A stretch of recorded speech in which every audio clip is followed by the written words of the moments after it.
survive the next 6 months. Hey everybody, this is Michael with Asymmetrical Preparedness.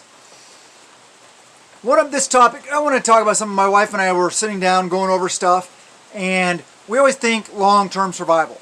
We always think, self-reliance, self-sustainability, gardening, raising animals, stuff like that. We talk about long-term food storage, talk about stockpiling food. But what is it going to take for you? We did the same thing to survive the next 6 months. Something you need to take a look at. We're all in different situations, so I can't tell you what you need, but you need to take a look at your stuff to survive 6 months, like shorter time frame. And I'm not talking about just food storage, water storage, prepper related stuff. Anything you will need, because shortages are here. Shortages are going to get worse. Stores are covering up the fact that they have less products of something by shoving in between other items, making the aisles, different sizes, throwing more stuff in the aisles, spreading the aisles out, so there's fewer shelves, fewer aisles. There's a lot of different strategies they use to cover up the fact that they're short on some things. So, think about everything you need. And I'm not just talking about preparedness. Do your kids need the next size shoes or clothing? What about pens, paper, stuff for their schooling?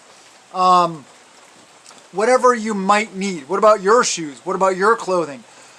What about, I forget, we were just talking about it. My wife and I were just talking about some ideas for us. Day-to-day things. Toilet paper, paper towels, dish soap, laundry soap, dog food, cat litter, those kind of things. If you have any projects up and coming, also make sure you get the stuff that you need for them.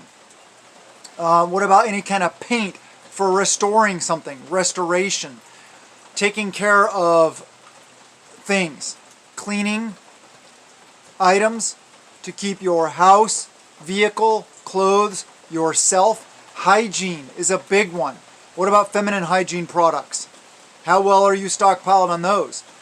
And I'm not talking about years of stockpile, but day-to-day items that you need. You don't necessarily need, okay, you don't need them. But what do you use on a daily basis that you you're used to having? Think about those items. Lighters. I don't know. I was trying to think of other ideas. But the point is, I don't need to be listing off items. I need to be here reminding you to take a look at this kind of stuff. You need to analyze what you have, what your needs are. What do you use on a daily basis? What I use on a daily basis is different than what you use. So you need to take a look at what you need. What do you use regularly? What might there be shortages of? Consumables, stuff you go through. Things like furniture, stuff like that. That's not what I'm talking about. I'm not talking about consumables. I'm talking about things you're going to use up. Maybe short-term food pantry. What about like yeast, bread, stuff to make bread, flour, salt, sugar, those kind of things should be in your food storage. But spices should also be in your food storage. But what about cooking oils and stuff that may have a shorter shelf life that isn't necessarily in your long-term food preps, but that you consume, you go through on a daily basis. So take a look at that. But another thing is, obviously, longer-term stuff. Speaking of longer-term stuff, preparewithap.com. That is where you will be able to shop for the Ready Hour food buckets by My Patriot Supply. Good company, believe in them, trust them, all that kind of stuff like that, or I wouldn't tell you about them.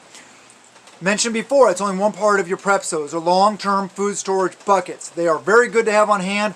Definitely have them on hand. The stand, what I set my laptop on for my last live stream was 2 Ready Hour food buckets that I pulled out of my food storage. So that is something that you can definitely take a look at. Preparewithap.com. Links in the description below.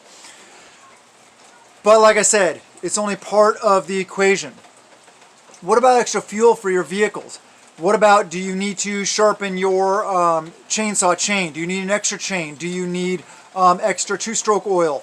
What do you need for your lawnmower? What do you need for your hedge trimmer? What do you need for whatever it might be? Oh yeah, we're all in different situations. What about ice melt? Thought of that one. We don't use it very often around here because it doesn't get that cold and that bad around here. But do you need some more of that? What about stuff to winterize your fifth wheel, your trailer, or such like that? What about extra rat traps, rat poison, stuff like that to keep the rodents away? Because it's getting colder and rodents are going to become more of a problem because they're going to be coming closer to us, around us more often. So, I want you guys to think about these things. I want you to prepare. Think about the shorter term stuff that you might be needing. Anyway, I love you guys. Have a wonderful day. Blessings to you and yours.